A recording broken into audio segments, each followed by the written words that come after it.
He rode to Makkah. By Muhammad Asad. 3. Winds, Section 1-2. 1. We ride, 2 men on 2 dromedaries, and the morning glides past us.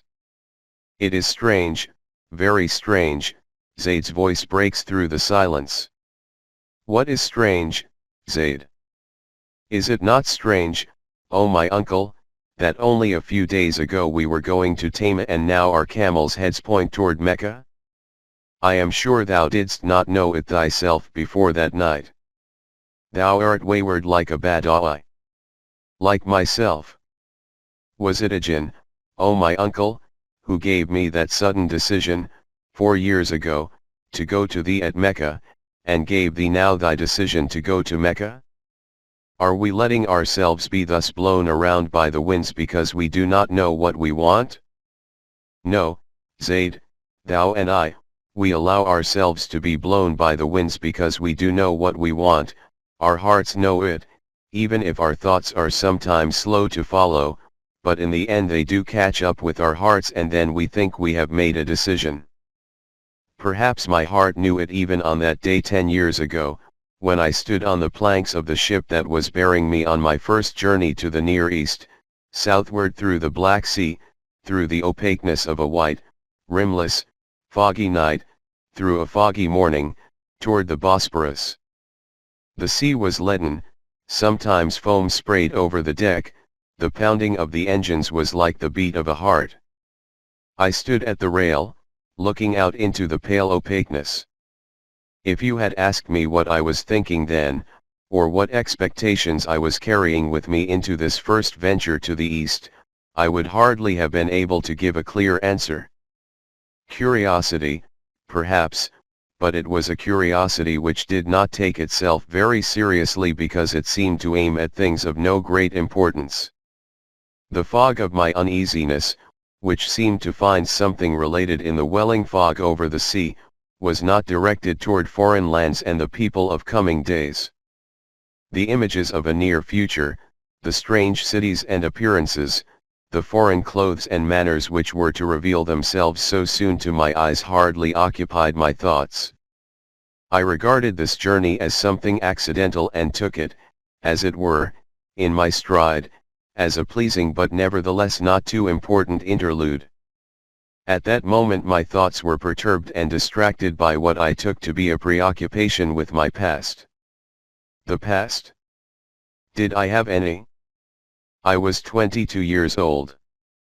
But my generation, the generation of those who had been born at the turn of the century, had lived perhaps more quickly than any other before it, and to me it seemed as if I were looking back into a long expanse of time. All the difficulties and adventures of those years stood before my eyes, all those longings and attempts and disappointments, and the women, and my first assaults on life. Those endless nights under stars, when one did not quite know what one wanted and walked with a friend through the empty streets, speaking of ultimate things, quite forgetting how empty the pockets were and how insecure the coming day. A happy discontent which only youth can feel, and the desire to change the world and to build it anew. How should community be shaped so that men could live rightly and in fullness? How should their relationships be arranged so that they might break through the loneliness which surrounded every man, and truly live in communion? What is good, and what evil? What is destiny?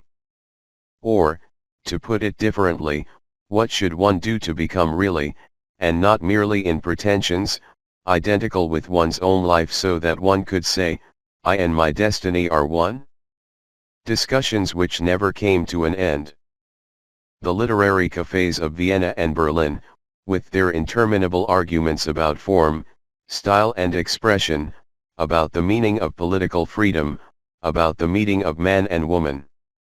Hunger for understanding, and sometimes for food as well. And the nights spent in passions without restraint. A disheveled bed at dawn, when the excitement of the night was ebbing, and slowly became grey and rigid and desolate, but when the morning came one had forgotten the ashes of the dawn and walked again with swinging steps and felt the earth tremble joyfully under one's feet. The excitement of a new book or a new face. Searching, and finding half replies, and those very rare moments when the world seemed suddenly, for seconds, to stand still, illumined by the flash of an understanding that promised to reveal something that had never been touched before, an answer to all the questions. They had been strange years, those early 20s in Central Europe. The general atmosphere of social and moral insecurity had given rise to a desperate hopefulness which expressed itself in daring experiments in music, painting and the theater, as well as in groping, often revolutionary inquiries into the morphology of culture, but hand in hand with this forced optimism went a spiritual emptiness, a vague, cynical relativism born out of increasing hopelessness with regard to the future of man. In spite of my youth, it had not remained hidden from me that after the catastrophe of the Great War things were no longer right in the broken up, discontented, emotionally tense, and high-pitched European world. Its real deity, I saw, was no longer of a spiritual kind, it was comfort.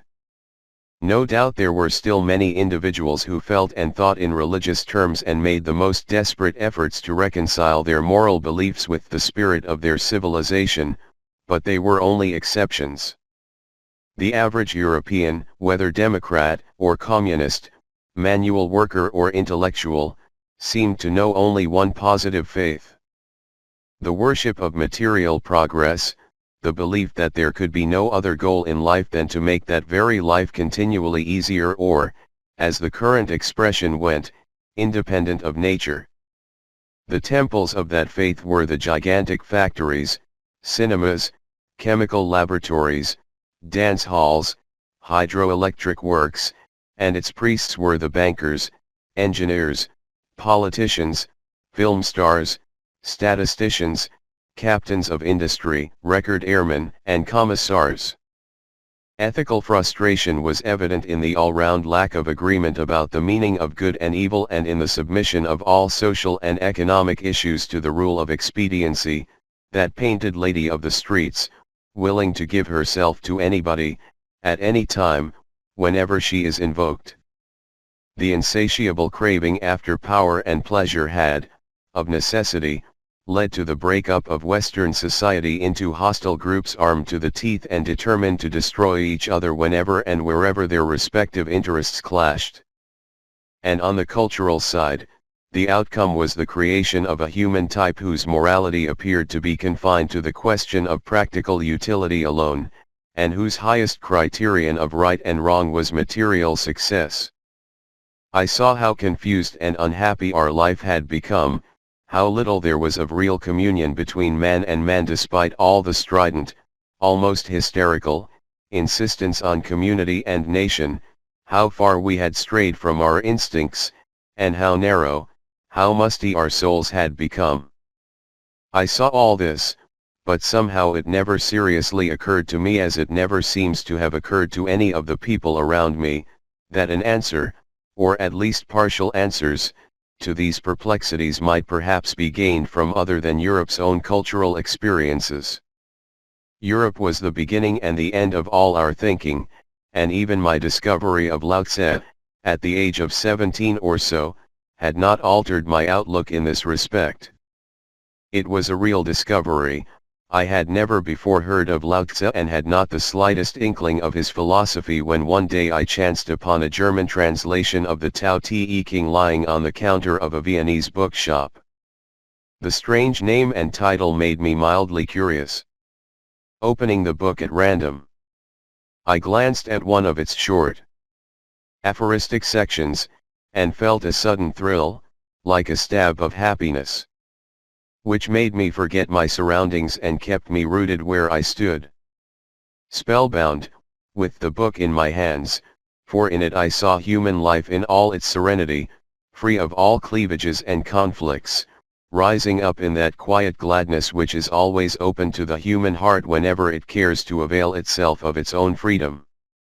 This was truth, I knew it, a truth that had always been true, although we had forgotten it, and now I recognized it with the joy with which one returns to one's long-lost home. From that time onward, for several years, Lao Tse was to me a window through which I could look out into the glass-clear regions of a life that was far away from all narrowness and all self-created fears.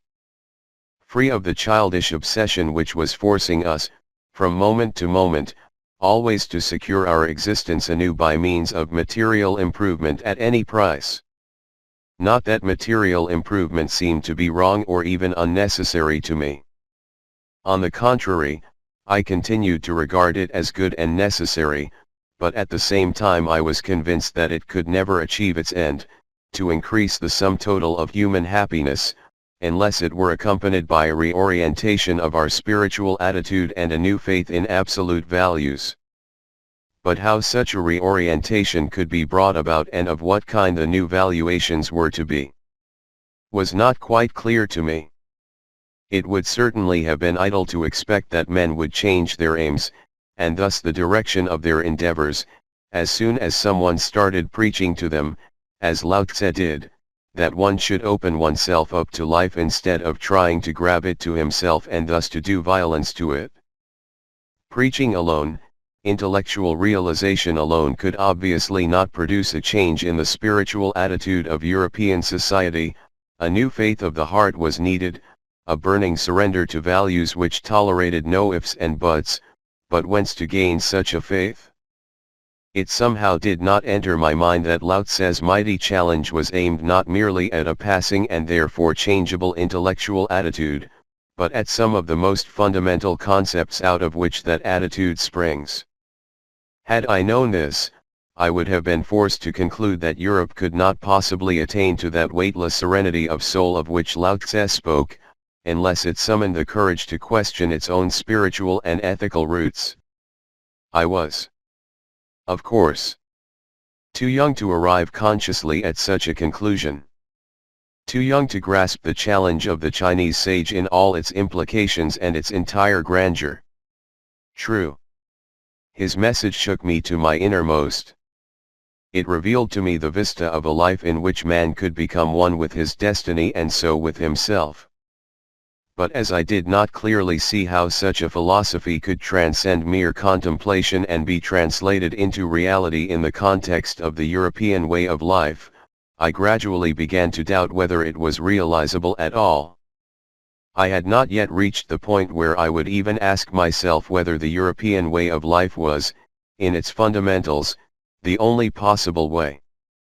In other words, like all the other people around me, I was entirely wrapped up in Europe's egocentric cultural outlook. And so, although his voice was never quite silenced, Lao Tse receded, step by step, into the background of contemplative fantasies, and in time ceased to be more than the bearer of lovely poetry.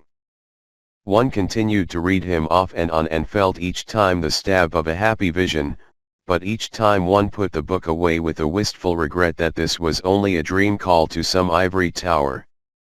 And although I felt very much at odds with the discordant, bitter, greedy world of which I was a part, I did not wish to live in an ivory tower. Still, there was no warmth in me for any of the aims and endeavors which at that time flowed through Europe's intellectual atmosphere and filled its literature.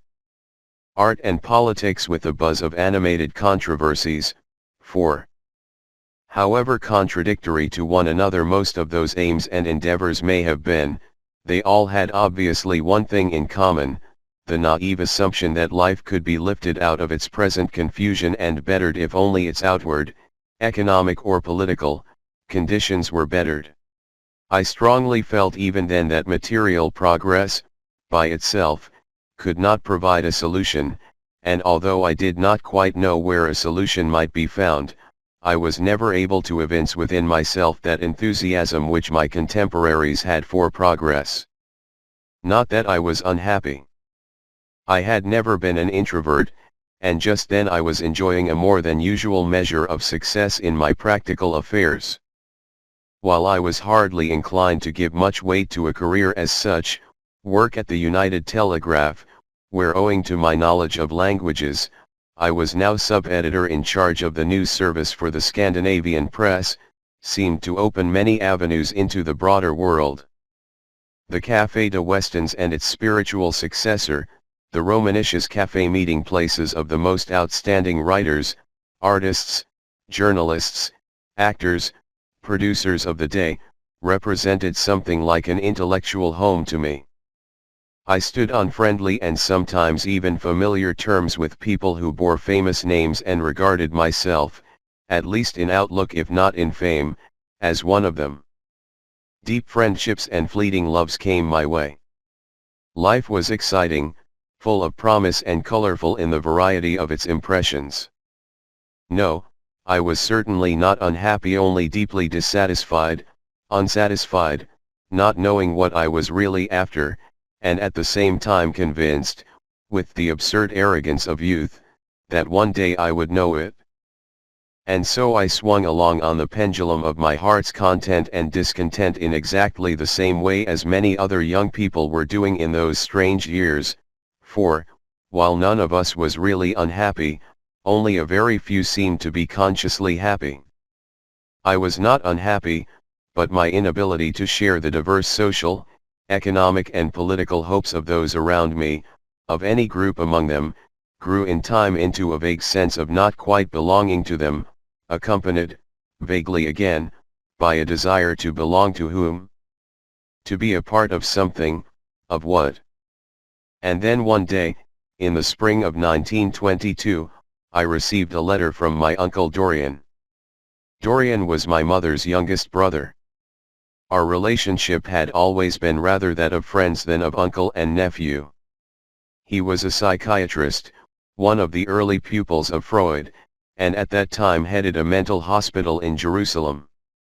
As he was not a Zionist himself and did not particularly sympathize with the aims of Zionism, nor, for that matter, was attracted to the Arabs, he felt lonely and isolated in a world which had nothing to offer him but work and income. Being unmarried, he thought of his nephew as a likely companion in his solitude. In his letter he referred to those exciting days in Vienna when he had guided me into the new world of psychoanalysis, and he concluded, "Why don't you come and stay some months with me here? I will pay for your journey coming and going, you will be free to return to Berlin whenever you like. And while you are here, you will be living in a delightful old Arab stone house which is cool in summer, and damned cold in winter. We shall spend our time well together. I have plenty of books here, and when you get tired of observing the quaint scenery around you, you can read as much as you want." I made up my mind with the promptness that has always characterized my major decisions. Next morning I informed Dr. Dammert at the United Telegraph that important business considerations forced me to go to the Near East, and that I would therefore have to quit the agency within a week. If anyone had told me at that time that my first acquaintance with the world of Islam would go far beyond a holiday experience and indeed become a turning point in my life, I would have laughed off the idea as utterly preposterous. Not that I was impervious to the allure of countries associated in my mind, as in the minds of most Europeans, with the romantic atmosphere of the Arabian Nights. I did anticipate color, exotic customs, picturesque encounters, but it never occurred to me to anticipate adventures in the realm of the spirit as well, and the new journey did not seem to hold out any special promise of a personal nature. All the ideas and impressions that had previously come my way I had instinctively related to the Western worldview, hoping to attain to a broader reach of feeling and perception within the only cultural environment known to me. And, if you come to think of it, how could I have felt differently? I was only a very, very young European. Brought up in the belief that Islam and all it stood for was no more than a romantic bypath of man's history. Not even quite respectable from the spiritual and ethical points of view, and therefore not to be mentioned in the same breath, still less to be compared, with the only two faiths which the West considers fit to be taken seriously, Christianity and Judaism. It was with this hazy, European bias against things Islamic, though not, of course, against the romanticized outward appearances of Muslim life, that I set out in the summer of 1922 on my journey. If, in fairness to myself, I cannot say that I was self-absorbed in an individual sense, I was nonetheless, without knowing it, deeply enmeshed in that self-absorbed, culturally egocentric mentality so characteristic of the West at all times. And now I stood on the planks of a ship on my way to the east. A leisurely journey had brought me to Constanza and thence into this foggy morning. A red sail emerged out of the veils of fog and slipped by close to the ship, and because it had become visible, one knew that the sun was about to break through the fog. A few pale rays, thin as threads, fell on the mist over the sea. Their paleness had something of the hardness of metal. Under their pressure the milky masses of fog settled slowly and heavily over the water, then bent apart, and finally rose to the right and left of the sun rays in widespread, drifting arcs, like wings. "Good morning," said a deep, full voice. I turned around and recognized the black cassock of my companion of the previous evening, and the friendly smile on a face which I had grown to like during the few hours of our acquaintance. The Jesuit padre was half Polish and half French and taught history at a college in Alexandria. He was now returning there from a vacation. We had spent the evening after embarkation in lively talk. Although it soon became apparent that we differed widely on many issues, we had, nevertheless, many points of interest in common, and I was already mature enough to recognize that here was a brilliant, serious, and at the same time humorous mind at work. "Good morning. Father Felix, look at the sea." Daylight and color had come up with the sun. We stood in the bow of the ship under the morning wind. Tempted by the impossibility, I tried to determine for myself the movement of color in the breaking waves. Blue. Green. Gray. It could have been blue, but already a shimmer of amaranth red, reflecting the sun, glided over the concave slope of the wave, while the crest broke up into snowy foam and steel gray, crinkly rags raced over it. What a moment ago had been a wave hill was now a trembling movement, the breaking open of 1,000-minute, independent eddies in whose shaded cavities the amaranth red changed into deep, satiated green. Then the green rose up, changing into oscillating violet, which at first fell back into wine red, but immediately after shot up as turquoise blue and became the crest of the wave, only to break up again, and again the white foam spread its net domineeringly over the writhing water hills. And on went the unending play. It gave me an almost physical sensation of disquiet never to be able to grasp this play of colors and its eternally changing rhythm. When I looked at it quite superficially, only from the corner of my eye, as it were, I felt, for seconds, that it might be possible to catch all this within an integrated image, but deliberate concentration, the habit of connecting one isolated concept with another, led to nothing but a series of broken up, separate pictures. But out of this difficulty, this strangely irritating confusion, an idea came to me with great clarity, or so it seemed to me at the time, and I said, almost involuntarily, "Whoever could grasp all this with his senses would be able to master destiny." "I know what you mean," replied Father Felix, "but why should one desire to master destiny? To escape from suffering? Would it not be better to become free of destiny?" "You are speaking almost like a Buddhist, Father Felix. Do you, too, regard nirvana as the goal of all being?" "Oh no, certainly not. We Christians do not aim at the extinction of life and feeling, we desire only to lift life out of the region of the material and sensual into the realm of the spirit." "But is this not renunciation?" "It is no renunciation, my young friend. It is the only way to true life, to peace. The Bosporus opened itself to us, a broad waterway framed on both sides by rocky hills. Here and there one could see pillared, airy palaces, terraced gardens, cypresses rising up in all their dark height, and old Janissary castles, heavy masses of stone hanging over the water like the nests of birds of prey. As if from a great distance, I heard the voice of Father Felix continue. You see, the deepest symbol of longing, all people's longing, is the symbol of paradise. You find it in all religions, always in different imageries, but the meaning is always the same, namely the desire to be free from destiny. The people of paradise had no destiny. They acquired it only after they succumbed to the temptation of the flesh and thus fell into what we call original sin, the stumbling of the spirit over the hindering urges of the body, which are indeed only the animal remnants within man's nature. The essential, the humanly divine part of man is his soul alone. The soul strives toward light, which is spirit, but because of the original sin its way is hampered by obstacles arising from the material, non-divine composition of the body and its urges. What the Christian teaching aims at is, therefore, man's freeing himself from the non-essential, ephemeral, carnal aspects of his life and returning to his spiritual heritage. The ancient, twin-towered fortress of Rumili Hisar appeared. One of its crenellated walls sloped down almost to the water's edge. On the shore, within the semicircle formed by the fortress walls, lay dreaming a little Turkish cemetery with broken-down tombstones.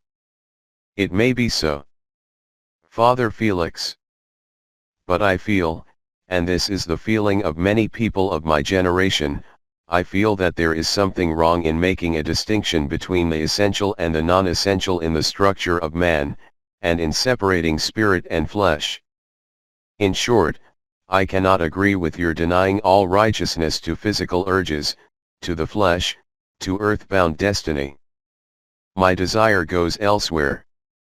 I dream of a form of life, though I must confess I do not see it clearly as yet, in which the entire man, spirit and flesh, would strive after a deeper and deeper fulfillment of his self, in which the spirit and the senses would not be enemies to one another, and in which man could achieve unity within himself and with the meaning of his destiny, so that on the summit of his days he could say, I am my destiny. That was the Hellenic dream, replied Father Felix, and where did it lead? First to the Orphic and Dionysian mysteries, then to Plato and Plotinus. And so, again, to the inevitable realization that spirit and flesh are opposed to one another. To make the spirit free from the domination of the flesh. This is the meaning of Christian salvation, the meaning of our belief in the Lord's self-sacrifice on the cross. Here, he interrupted himself and turned to me with a twinkle. Oh, I am not always a missionary. Pardon me if I speak to you of my faith, which is not yours.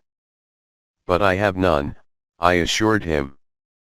Yes, said Father Felix, I know, the lack of faith, or rather the inability to believe, is the central illness of our time. You, like so many others, are living in an illusion which is thousands of years old, the illusion that intellect alone can give a direction to man's striving. But the intellect cannot reach spiritual knowledge by itself because it is too much absorbed in the achievement of material goals. It is faith, and faith alone, that can release us from such an absorption. Faith? I asked. You again bring in this word.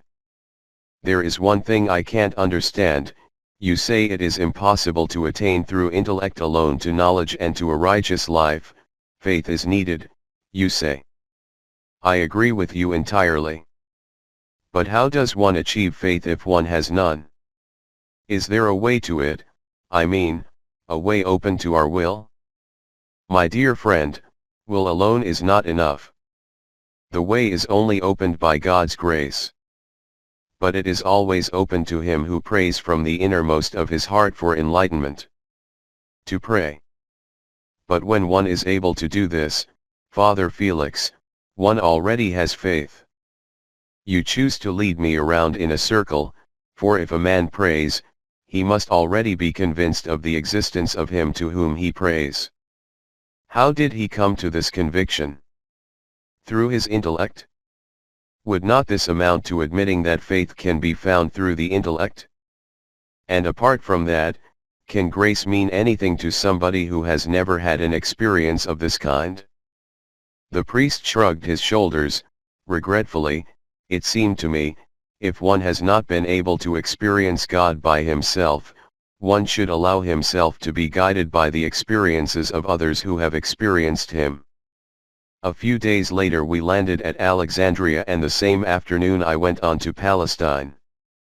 The train swept straight as an arrow through the afternoon and the soft, humid delta landscape.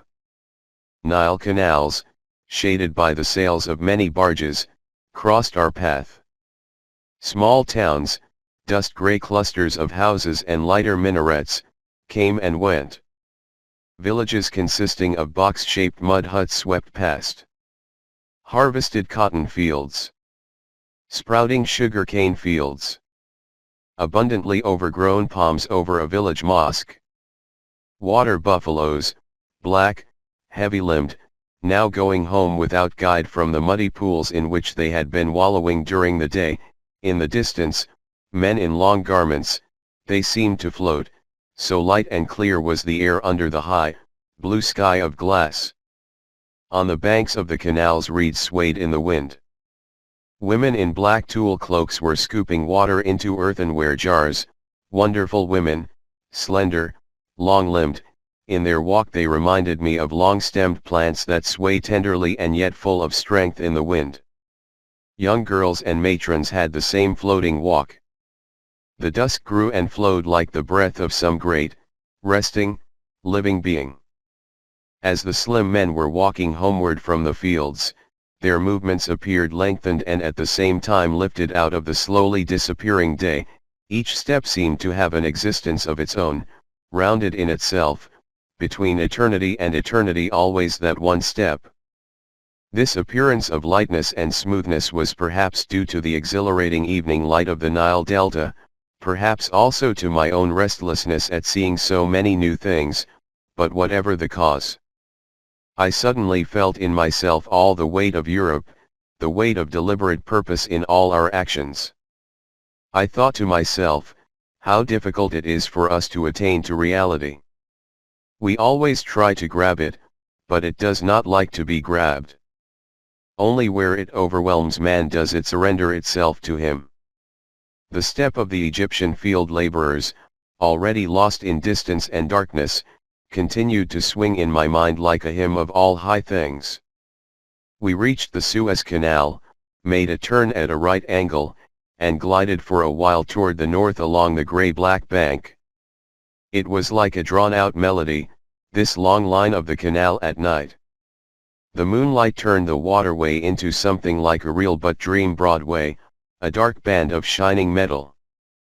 The satiated earth of the Nile Valley had with astonishing rapidity made room for chains of sand dunes which enclosed the canal on both sides with a paleness and sharpness rarely to be seen in any other night landscape. In the listening silence stood, here and there, the skeleton of a dredge. Beyond, on the other bank, a camel rider rushed by, hardly seen and already swallowed by the night. What a great, simple stream, from the Red Sea, through the bitter lakes, to the Mediterranean Sea, right across a desert, so that the Indian Ocean might beat on the keys of Europe. At Kantara the train journey was interrupted for a while and a lazy ferry carried the travelers across the silent water. There was almost an hour before the departure of the Palestinian train.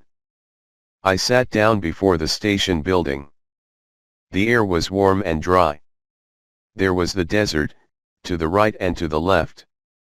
Shimmering grey, smudged over, broken through by isolated barking, perhaps it was jackals, perhaps dogs. A Bedouin, heavily loaded with saddlebags made of bright carpet cloth, came from the ferry and walked toward a group in the distance, which only now I recognized as motionless men and crouching camels, ready saddled for the march. It seemed that the new arrival had been expected. He threw his saddlebags over one of the animals. A few words were exchanged. All the men mounted and, at the same moment, the camels rose, first on their hind legs, then on their forelegs. The riders rocked forward and backward, then they rode away with soft, swishing sounds, and for a while you could follow the light-colored, swaying bodies of the animals and the wide, brown and white striped Bedouin cloaks. A railway workman strolled toward me. He wore a blue overall and seemed to be lame.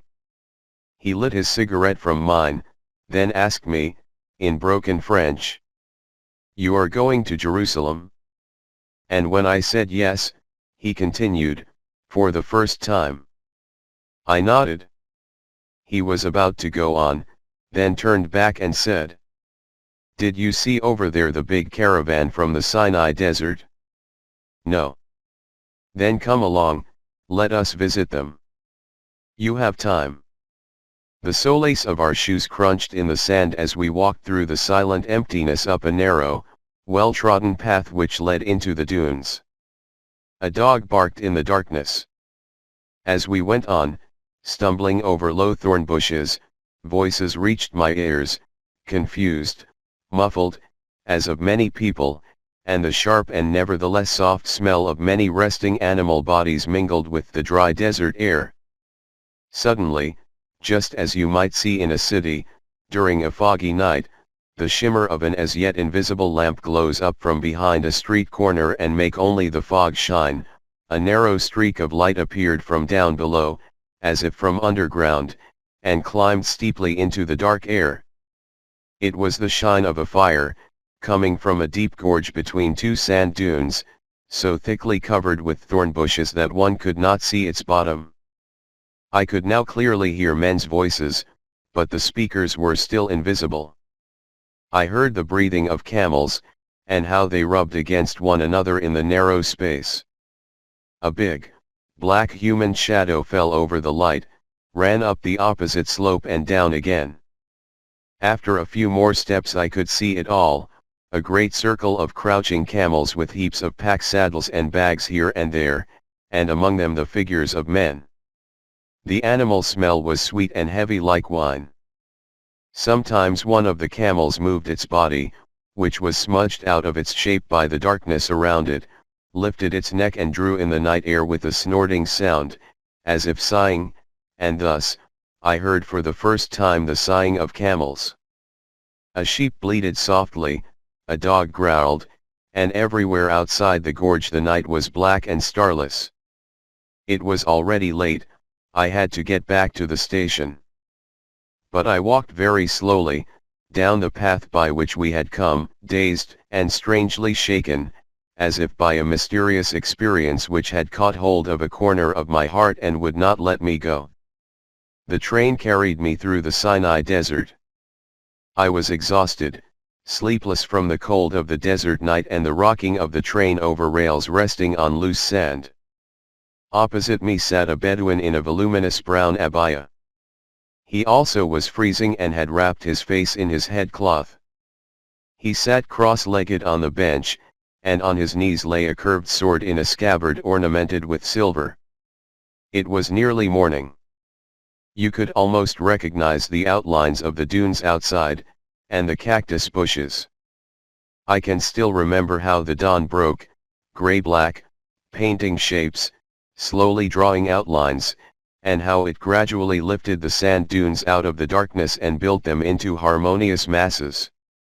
In the growing half-light, a group of tents appeared and rushed by, and near them, silver-gray, like fog curtains in the wind, fishing nets spread vertically between poles for drying fishing nets in the desert, blowing in the morning wind, dream veils, transparent, unreal, between night and day. To the right was the desert, to the left the sea. On the shore a lonely camel rider, perhaps he had been riding all night, now he seemed to be asleep, slumped in the saddle, and they both rocked, man and camel, in a common rhythm. Again black Bedouin tents. Already there were women outside with earthenware jars on their heads, ready to go to the well. Out of the half-light that grew into light a diaphanous world was emerging, moved by invisible pulses, a wonder of all that is simple and can never end. The sun struck out over the sand with broader and broader rays, and the grayness of dawn burst into an orange-golden firework. We sped on through the oasis of Al Arish, through colonnaded cathedrals of palms with 1,000 pointed arches of palm fronds and a brown-green lattice work of light and shade. I saw a woman with a fill jar on her head coming from the well and going slowly up a path under the palms. She wore a red and blue dress with a long train and was like a high lady from a legend. The palm orchards of Al Arish disappeared as suddenly as they had come. We were now traveling through shell-colored light. Outside, behind the shaking window panes, a stillness such as I never had thought possible. All forms and movements were devoid of a yesterday and foot tomorrow, they were simply there, in a heady uniqueness.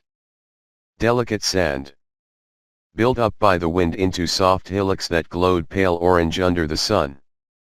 Like very old parchment, only softer, less brittle in their breaks and curves, swinging in sharp, decisive violin strokes on the summits, infinitely tender in the flanks, with translucent watercolor shadows, purple and lilac and rusty pink, in the shallow dips and hollows. Opalescent clouds, cactus bushes here and there, and sometimes long-stemmed, hard grasses. Once or twice I saw spare, barefooted Bedouins and a camel caravan loaded with palm fronds which they were carrying from somewhere to somewhere. I felt enwrapped by the great landscape. Several times we stopped at small stations, usually no more than a few barracks of timber and tin. Brown, tattered boys ran around with baskets and offered figs, hard-boiled eggs and fresh, flat loaves of bread for sale. The Bedouin opposite me rose slowly, unwound his headcloth and opened the window. His face was thin, brown, sharply drawn, one of those hawk faces which always look intently ahead. He bought a piece of cake, turned around and was about to sit down, when his eye fell on me. And, without a word, he broke his cake in two and offered me half. When he saw my hesitation and astonishment, he smiled, and I saw that the tender smile fitted his face as well as the intentness of a moment ago, and said a word which I could not understand then but now know was tafadal, grant me the favor. I took the cake and thanked him with a nod. Another traveler, he wore, with the exception of his red fez, European clothes, and may have been a small trader, intervened as translator. In halting English, he said, "He say, you traveler, he traveler, your way and his way is together." When I now think of this little occurrence, it seems to me that all my later love for the Arab character must have been influenced by it. For in the gesture of this Bedouin, who, over all barriers of strangeness, sensed a friend in an accidental traveling companion and broke bread with him, I must already have felt the breath and the step of a humanity free of burden. After a short while came old Gaza, like a castle of mud, living its forgotten life on a sand hill between cactus walls. My Bedouin collected his saddlebags, saluted me with a grave smile and a nod, and left the carriage, sweeping the dust behind him with the long train of his cloak. Two other Bedouins stood outside on the platform and greeted him with a handshake and a kiss on both cheeks. The English-speaking trader put his hand on my arm. "Come along, still quarter-hour time." Beyond the station building a caravan was encamped. They were, my companion informed me, Bedouins from northern Hijaz. They had brown, dusty, wild warm faces. Our friend was among them. He appeared to be a person of some account, for they stood in a loose semicircle around him and answered his questions. The trader spoke to them, and they turned toward us, friendly, and, I thought, somewhat superciliously, considering our urban existence.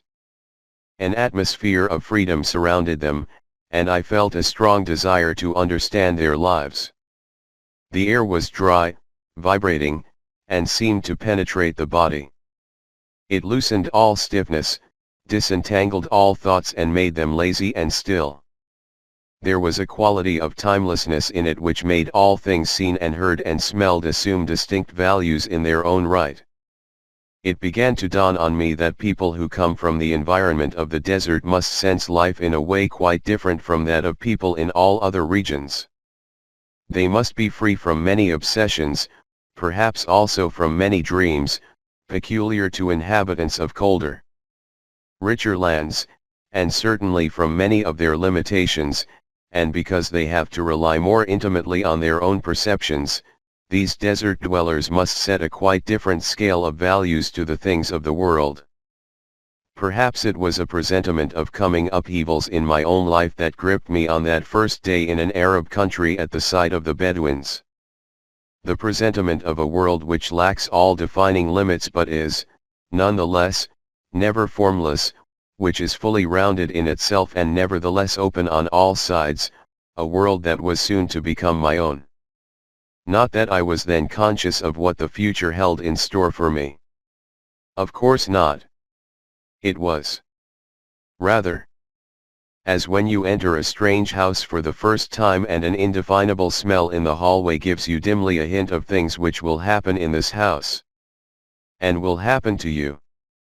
And if they are to be joyful things, you feel a stab of rapture in your heart, and you will remember it much later, when all those happenings have long since taken place, and you will tell yourself, all this I have sensed long ago, thus, and in no other way, in that first moment in the hall.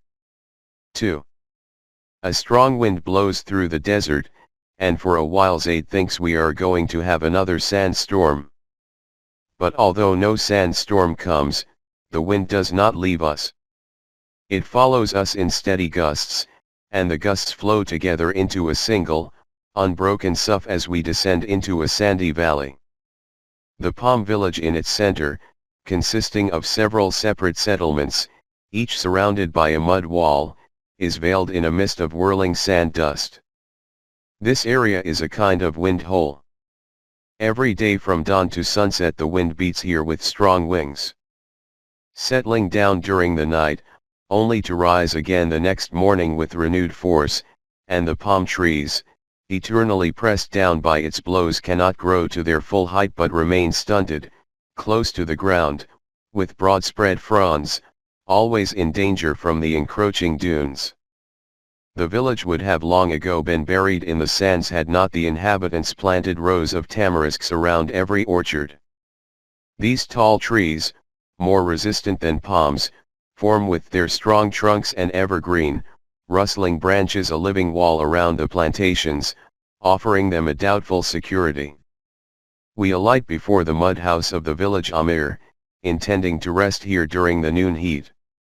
The kawa set aside for the reception of guests is bare and poverty-stricken and displays only one small straw mat before the stone coffee hearth. But, as usual, Arabian hospitality overcomes all poverty. For hardly have we taken our places on the mat when a friendly fire of twigs crackles on the hearth. The ringing sound of the brass mortar in which freshly roasted coffee beans are being pounded gives a livable character to the room, and a mighty platter piled with light brown dates meets the hunger of the travelers.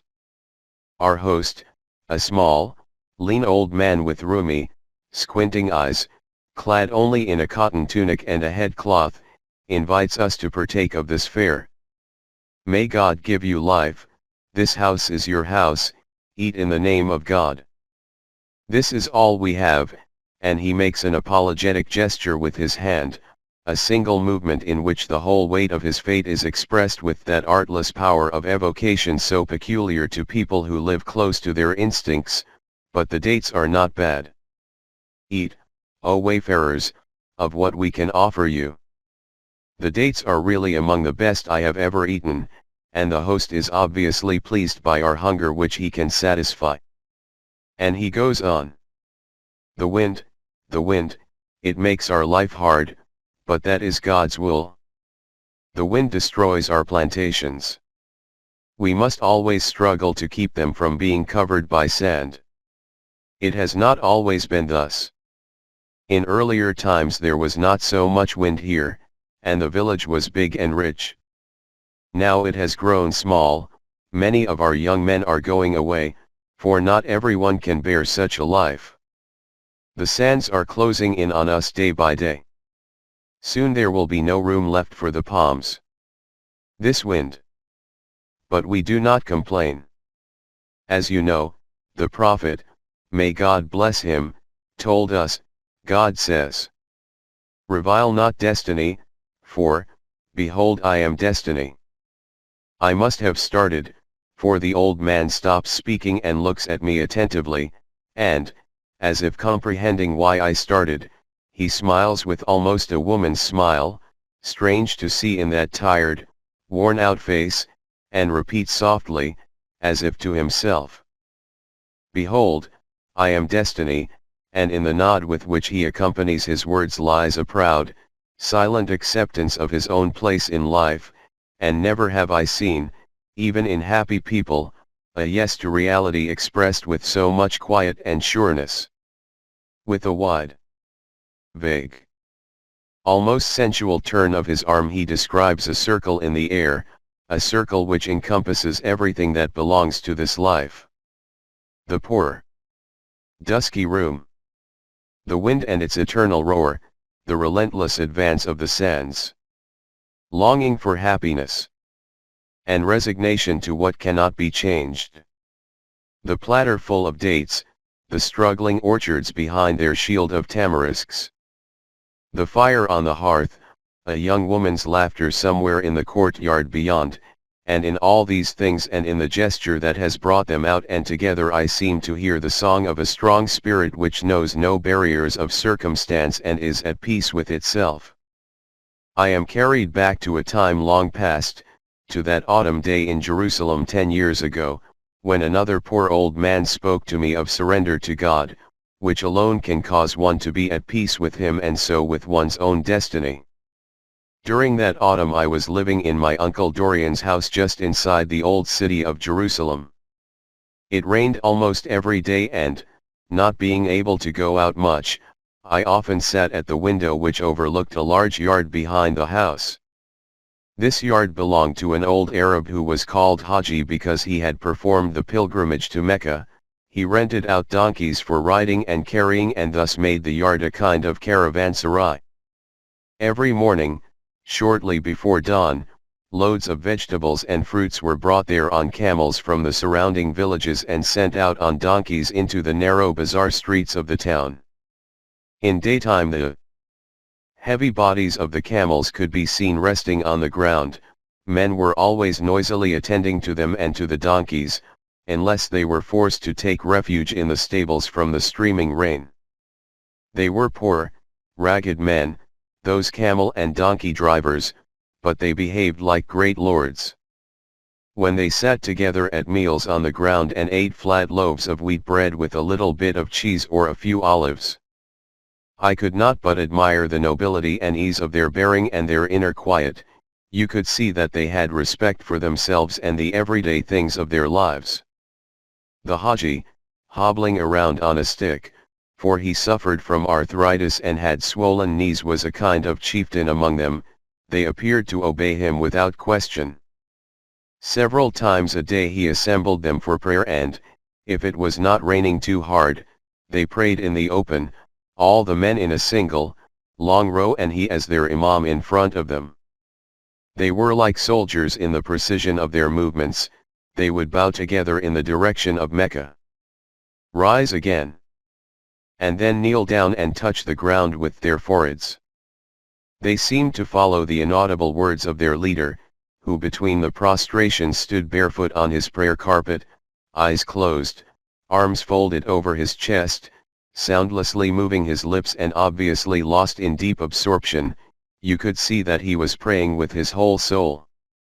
It somehow disturbed me to see so real a prayer combined with almost mechanical body movements, and one day I asked the Haji, who understood a little English, "Do you really believe that God expects you to show him your respect by repeated bowing and kneeling and prostration? Might it not be better only to look into oneself and to pray to him in the stillness of one's heart? Why all these movements of your body?" As soon as I had uttered these words I felt remorse, for I had not intended to injure the old man's religious feelings. But the Haji did not appear in the least offended. He smiled with his toothless mouth and replied, "How else then should we worship God?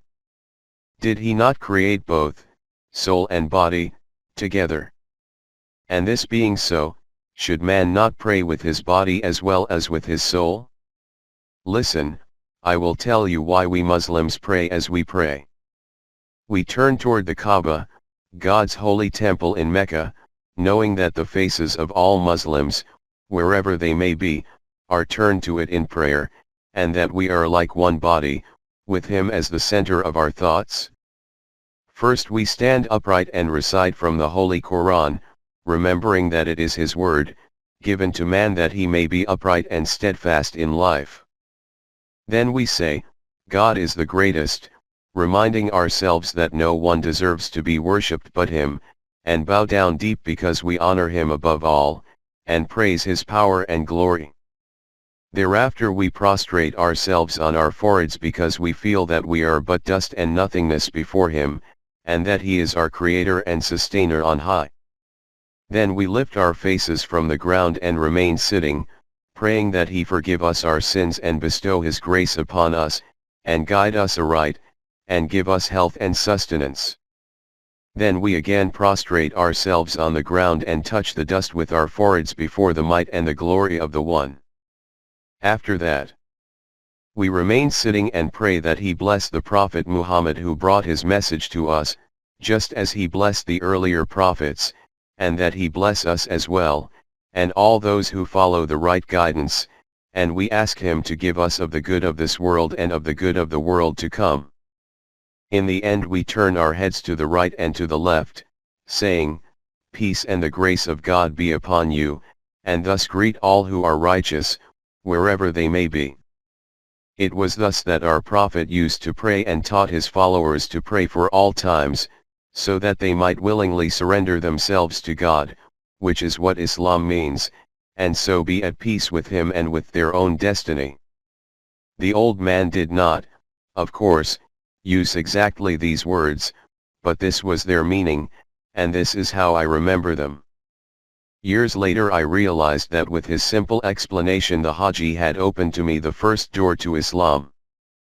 But even then, long before any thought that Islam might become my own faith entered my mind, I began to feel an unwanted humility whenever I saw, as I often did, a man standing barefoot on his prayer rug, or on a straw mat, or on the bare earth, with his arms folded over his chest and his head lowered, entirely submerged within himself, oblivious of what was going on around him, whether it was in a mosque or on the sidewalk of a busy street, a man at peace with himself. The Arab stone house of which Dorian had written was really delightful. It stood on the fringe of the old city near the Jaffa Gate. Its wide, high-ceilinged rooms seemed to be saturated with memories of the patrician life that had passed through them in earlier generations, and the walls reverberated with the living present surging into them from the bazaar nearby, sights and sounds and smells that were unlike anything I had experienced before. From the roof terrace I could see the sharply outlined area of the old city with its network of irregular streets and alleys carved in stone. At the other end, seemingly near in its mighty expanse, was the site of Solomon's temple, the Al-Aqsa Mosque, the most sacred after those of Mecca and Medina, stood on its farthest rim, and the dome of the rock in the center. Beyond it, the old city walls fell off toward the valley of Kidron, and beyond the valley grew softly rounded, barren hills, their slopes thinly spotted with olive trees. Toward the east there was a little more fertility, and you could see there a garden sloping down toward the road, dark green, hedged in by walls, the Garden of Gethsemane. From its midst shone between olive trees and cypresses the golden, onion-shaped domes of the Russian church. Like an oscillating brew from an alchemist's retort, clear and nevertheless full of 1,000 undefinable colors, beyond words, beyond even the grasp of thought, thus you could see from the Mount of Olives the valley of the Jordan and the Dead Sea. Wavy hills and wavy hills. Outlined. Breath-like, against an opalescent air, with the deep blue streak of the Jordan and the rounding of the Dead Sea beyond, and still farther beyond, another world in itself, the dusky hills of Moab, a landscape of such an incredible, multiform beauty that your heart trembled with excitement. Jerusalem was an entirely new world to me. There were historic memories seeping from every corner of the ancient city, streets that had heard Isaiah preach. Cobblestones over which Christ had walked, walls that had been old when the heavy step of Roman legionaries echoed from them, arches over doorways that bore inscriptions of Saladin's time. There was the deep blue of the skies, which might not have been unfamiliar to someone who knew other Mediterranean countries, but to me, who had grown up in a far less friendly climate, this blueness was like a call and a promise. The houses and streets seemed to be covered with a tender, oscillating glaze, the people were full of spontaneous movement and grand of gesture. The people, that is, the Arabs, for it was they who from the very beginning impressed themselves on my consciousness as the people of the land, people who had grown out of its soil and its history and were one with the surrounding air. Their garments were colorful and of a biblical sweep of drapery. And each of them, fellah or Bedouin, for you could often see Bedouins who came to town to buy or sell their goods, wore them in a manner quite his own, ever so slightly different from the others, as if he had invented a personal fashion on the spur of the moment. In front of Dorian's house, at a distance of perhaps 40 yards, rose the steep, time-worn walls of David's castle, which was part of the ramparts of the old city, a typical medieval Arab citadel, probably erected on Herodian foundations, with a slim watchtower like a minaret. Although it has no direct connection with King David. The Jews have always called it after him because here, on Mount Zion, the old royal palace is said to have stood. On the old city side there was a low, broad tower, through which the gateway went, and a bridge of stone arched across the old moat to the gate. That arched bridge was apparently a customary place of rendezvous for Bedouins when they had occasion to come into the city. One day I noticed a tail Bedouin standing there without motion, silhouetted against the silver-gray sky like a figure from an old legend. His face, with sharp cheekbones framed in a short, red-brown beard, bore an expression of deep gravity. It was somber, as if he expected something and yet did not feel expectant. His wide, brown and white striped cloak was worn and tattered, and the fanciful idea came to me, I do not know why, that it had been worn out in many months of danger and flight. Was he, perhaps, one of that handful of warriors who had accompanied young David on his flight from the dark jealousy of Saul, his king? Perhaps David was asleep just now, hiding somewhere in a cave in the Judean hills, and this man here, this faithful and brave friend, had stealthily come with a companion into the royal city to find out how Saul felt about their leader and whether it was safe for him to return. And now this friend of David was waiting here for his comrade, full of dark forebodings. It was not good news that they would bring David. Suddenly the Bedouin moved, started walking down the ramp, and my dream fantasy broke. And then I remembered with a start, this man was an Arab, while those others, those figures of the Bible, were Hebrews. But my astonishment was only of a moment's duration. For all at once I knew, with that clarity which sometimes bursts within us like lightning and lights up the world for the length of a heartbeat, that David and David's time, like Abraham and Abraham's time, were closer to their Arabian roots, and so to the Bedouin of today, than to the Jew of today, who claims to be their descendant. I often sat on the stone balustrade below the Jaffa Gate and watched the throng of people going into or coming out of the old city. Here they rubbed against each other, jostled one another, Arab and Jew, all possible variations of both. There were the strong-boned fellahin with their white or brown headcloths or orange-colored turbans. There were Bedouins with sharp, clear-cut and, almost without exception, lean faces, wearing their cloaks in a strangely self-confident manner, frequently with hands on hips and elbows wide apart, as if they took it for granted that everyone would make way for them. There were peasant women in black or blue calico dresses embroidered in white across the bosom, often carrying baskets on their heads and moving with a supple, easy grace. Seen from behind, many a woman of 60 could be taken for a young girl.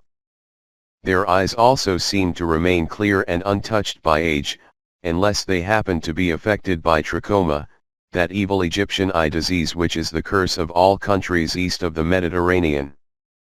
And there were the Jews. Indigenous Jews. Wearing a tarbush and a wide, voluminous cloak. In their facial type strongly resembling the Arabs. Jews from Poland and Russia, who seemed to carry with them so much of the smallness and narrowness of their past lives in Europe that it was surprising to think they claimed to be of the same stock as the proud Jew from Morocco or Tunisia in his white burnous. But although the European Jews were so obviously out of all harmony with the picture that surrounded them, it was they who set the tone of Jewish life and politics and thus seemed to be responsible for the almost visible friction between Jews and Arabs. What did the average European know of the Arabs in those days? Practically nothing. When he came to the Near East he brought with him some romantic and erroneous notions, and if he was well-intentioned and intellectually honest, he had to admit that he had no idea at all about the Arabs. I, too, before I came to Palestine, had never thought of it as an Arab land. I had, of course, vaguely known that some Arabs lived there, but I imagined them to be only nomads in desert tents and idyllic oasis dwellers. Because most of what I had read about Palestine in earlier days had been written by Zionists, who naturally had only their own problems in view, I had not realized that the towns also were full of Arabs, that, in fact, in 1922 there lived in Palestine nearly 5 Arabs to every Jew, and that, therefore, it was an Arab country to a far higher degree than a country of Jews. When I remarked on this to Mr. Usishkin, chairman of the Zionist Committee of Action, whom I met during that time, I had the impression that the Zionists were not inclined to give much consideration to the fact of Arab majority, nor did they seem to attribute any real importance to the Arabs' opposition to Zionism. Mr. Usishkin's response showed nothing but contempt for the Arabs. There is no real Arab movement here against us, that is, no movement with roots in the people. All that you regard as opposition is in reality nothing but the shouting of a few disgruntled agitators. It will collapse of itself within a few months or at most a few years. This argument was far from satisfactory to me. From the very beginning I had a feeling that the whole idea of Jewish settlement in Palestine was artificial, and, what was worse, that it threatened to transfer all the complications and insoluble problems of European life into a country which might have remained happier without them. The Jews were not really coming to it as one returns to one's homeland, they were rather bent on making it into a homeland conceived on European patterns and with European aims. In short, they were strangers within the gates. And so I did not find anything wrong in the Arabs' determined resistance to the idea of a Jewish homeland in their midst. On the contrary, I immediately realized that it was the Arabs who were being imposed upon and were rightly defending themselves against such an imposition. In the Balfour Declaration of 1917, which promised the Jews a national home in Palestine, I saw a cruel political maneuver designed to foster the old principle, common to all colonial powers, of divide and rule. In the case of Palestine, this principle was the more flagrant as in 1916 the British had promised the then ruler of Mecca, Sharif Hussain, as a price for his help against the Turks, an independent Arab state which was to comprise all countries between the Mediterranean Sea and the Persian Gulf. They not only broke their promise a year later by concluding with France the secret Sykes-Picot Agreement, which established French dominion over Syria and the Lebanon, but also, by implication, excluded Palestine from the obligations they had assumed with regard to the Arabs. Although of Jewish origin myself, I conceived from the outset a strong objection to Zionism. Apart from my personal sympathy for the Arabs, I considered it immoral that immigrants, assisted by a foreign great power, should come from abroad with the avowed intention of attaining to majority in the country and thus to dispossess the people whose country it had been since time immemorial. Consequently, I was inclined to take the side of the Arabs whenever the Jewish-Arab question was brought up, which, of course, happened very often. This attitude of mine was beyond the comprehension of practically all the Jews with whom I came in contact during those months. They could not understand what I saw in the Arabs who, according to them, were no more than a mass of backward people whom they looked upon with a feeling not much different from that of the European settlers in Central Africa.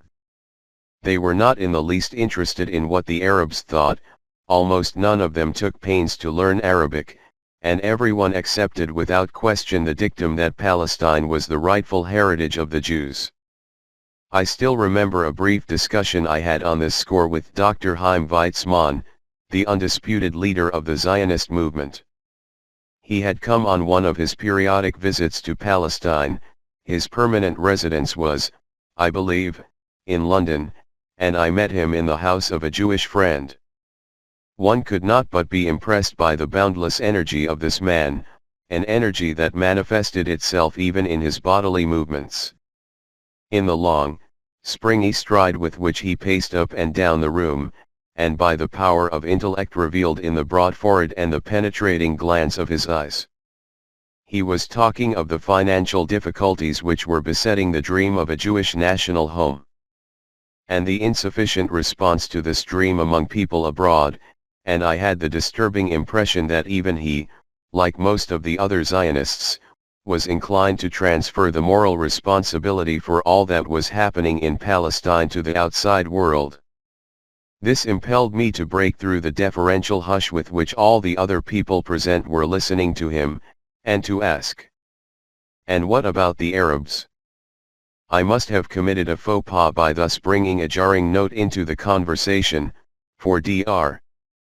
Weizmann turned his face slowly toward me, put down the cup he had been holding in his hand, and repeated my question. "What about the Arabs?" "Well, how can you ever hope to make Palestine your homeland in the face of the vehement opposition of the Arabs who, after all, are in the majority in this country?"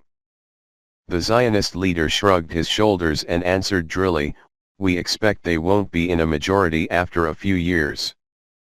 "Perhaps so. You have been dealing with this problem for years and must know the situation better than I do. But quite apart from the political difficulties which Arab opposition may or may not put in your way, does the moral aspect of the question ever bother you? Don't you think that it is wrong on your part to displace the people who have always lived in this country?" "But it is our country," replied Dr. Weizmann, raising his eyebrows. "We are doing no more than taking back what we have been wrongly deprived of. But you have been away from Palestine for nearly 2,000 years. Before that you had ruled this country, and hardly ever the whole of it, for less than 500 years. Don't you think that the Arabs could, with equal justification, demand Spain for themselves, for, after all, they held sway in Spain for nearly 700 years and lost it entirely only 500 years ago. Dr. Weizmann had become visibly impatient. Nonsense. The Arabs had only conquered Spain, it had never been their original homeland, and so it was only right that in the end they were driven out by the Spaniards. Forgive me, I retorted, but it seems to me that there is some historical oversight here. After all, the Hebrews also came as conquerors to Palestine. Long before them were many other Semitic and non-Semitic tribes settled here, the Amorites, the Edomites, the Philistines, the Moabites, the Hittites. Those tribes continued living here even in the days of the kingdoms of Israel and Judah. They continued living here after the Romans drove our ancestors away. They are living here today. The Arabs who settled in Syria and Palestine after their conquest in the 7th century were always only a small minority of the population. The rest of what we describe today as Palestinian or Syrian Arabs are in reality only the Arabianized, original inhabitants of the country. Some of them became Muslims in the course of centuries, others remained Christians. The Muslims naturally intermarried with their co-religionists from Arabia. But can you deny that the bulk of those people in Palestine, who speak Arabic, whether Muslims or Christians, are direct line descendants of the original inhabitants, original in the sense of having lived in this country centuries before the Hebrews came to it? Dr. Weizmann smiled politely at my outburst and turned the conversation to other topics. I did not feel happy about the outcome of my intervention. I had of course not expected any of those present, least of all Dr. Weizmann himself, to subscribe to my conviction that the Zionist idea was highly vulnerable on the moral plane. But I had hoped that my defense of the Arab cause would at least give rise to some sort of uneasiness on the part of the Zionist leadership, an uneasiness which might bring about more introspection and thus, perhaps, a greater readiness to admit the existence of a possible moral right in the opposition of the Arabs. None of this had come about. Instead, I found myself facing a blank wall of staring eyes, a censorious disapproval of my temerity, which dared question the unquestionable right of the Jews to the land of their forefathers. How was it possible, I wondered, for people endowed with so much creative intelligence as the Jews to think of the Zionist-Arab conflict in Jewish terms alone? Did they not realize that the problem of the Jews in Palestine could, in the long run, be solved only through friendly cooperation with the Arabs? Were they so hopelessly blind to the painful future which their policy must bring? To the struggles, the bitterness and the hatred to which the Jewish island, even if temporarily successful, would forever remain exposed in the midst of a hostile Arab sea? And how strange, I thought, that a nation which had suffered so many wrongs in the course of its long and sorrowful diaspora was now, in single-minded pursuit of its own goal, ready to inflict a grievous wrong on another nation, and a nation, too, that was innocent of all that past Jewish suffering. Such a phenomenon, I knew, was not unknown to history, but it made me, nonetheless, very sad to see it enacted before my eyes. By that time my absorption in the political scene in Palestine was grounded not merely in my sympathy for the Arabs and my worry about the Zionist experiment, but also in a revival of my journalistic interests, for I had become a special correspondent of the Frankfurter Zeitung, then one of the most outstanding newspapers in Europe. This connection had come about almost by accident. One evening, while sorting out old papers which were cluttering up one of my suitcases, I found the press card issued to me a year before in Berlin as a representative of the United Telegraph. I was about to tear it up when Dorian grabbed my hand and jokingly exclaimed, "Don't. If you present this card at the office of the High Commissioner, you will receive a few days later an invitation to lunch at Government House. Journalists are very desirable creatures in this country." Although I did tear up the useless card, Dorian's joke struck a response in my mind. I was, of course, not interested in a luncheon invitation from Government House, but why should I not utilize the rare opportunity of being in the Near East at a time when so few journalists from Central Europe could travel there? Why should I not resume my journalistic work, and not with the United Telegraph but with one of the great dailies? And as suddenly as I had always been wont to make important decisions, I now decided to break into real journalism. Despite my year's work at the United Telegraph, I had no direct connection with any important newspaper, and as I had never yet published anything in my own name, it was entirely unknown to the daily press. This, however, did not discourage me. I wrote an article on some of my impressions in Palestine and sent copies of it to no less than 10 German newspapers with a proposal to write a series of articles on the Near East. This was in the last months of 1922, a time of the most catastrophic inflation in Germany. The German press was hard put to survive, and only a very few newspapers could afford to pay foreign correspondents in hard currency. And so it was not in the least surprising that one after another of the 10 newspapers to which I had sent the sample article replied in more or less polite terms of refusal. Only one of the 10 accepted my suggestion and, apparently impressed by what I had written, appointed me its roving special correspondent in the Near East, enclosing, in addition, a contract for a book to be written on my return. That one newspaper was the Frankfurter Zeitung. I was almost bowled over when I saw that I had not merely succeeded in establishing a connection with a newspaper, and what a newspaper, but had at the first stroke achieved a status that might be envied by many an old journalist.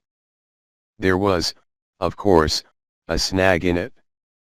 Owing to the inflation, the Frankfurter Zeitung could not pay me in hard currency. The remuneration which they apologetically offered me was in terms of German marks, and I knew as well as they did that it would hardly suffice to pay for the stamps on the envelopes which would contain my articles. But to be special correspondent of the Frankfurter Zeitung was a distinction that by far outweighed the temporary handicap of not being paid for it. I began to write articles on Palestine, hoping that sooner or later some lucky twist of fortune would enable me to travel all over the Near East. I now had many friends in Palestine. Both Jews and Arabs. The Zionists, it is true, looked upon me with some sort of puzzled suspicion because of the sympathy for the Arabs which was so apparent in my dispatches to the Frankfurter Zeitung. Evidently, they could not make up their minds whether I had been bought by the Arabs. For in Zionist Palestine people had become accustomed to explaining almost every happening in terms of money, or whether I was simply a freakish intellectual in love with the exotic. But not all Jews living in Palestine at that time were Zionists. Some of them had come there not in pursuit of a political aim, but out of a religious longing for the Holy Land and its biblical associations. To this group belonged my Dutch friend Jacob de Haan, a small, plump, blond-bearded man in his early 40s, who had formerly taught law at one of the leading universities in Holland and was now special correspondent of the Amsterdam Handelsblad and the London Daily Express.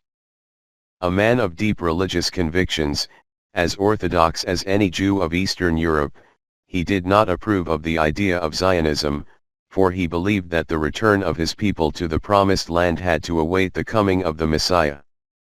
We Jews, he said to me on more than one occasion, were driven away from the Holy Land and scattered all over the world because we had fallen short of the task God had conferred upon us. We had been chosen by Him to preach His word. But in our stubborn pride we began to believe that He had made us a chosen nation for our own sakes, and thus we betrayed Him. Now nothing remains for us but to repent and to cleanse our hearts. And when we become worthy once again to be the hearers of His message, He will send a Messiah to lead His servants back to the Promised Land. But, I asked, Does not this messianic idea underlie the Zionist movement as well? You know that I do not approve of it, but is it not a natural desire of every people to have a national home of its own? Dr.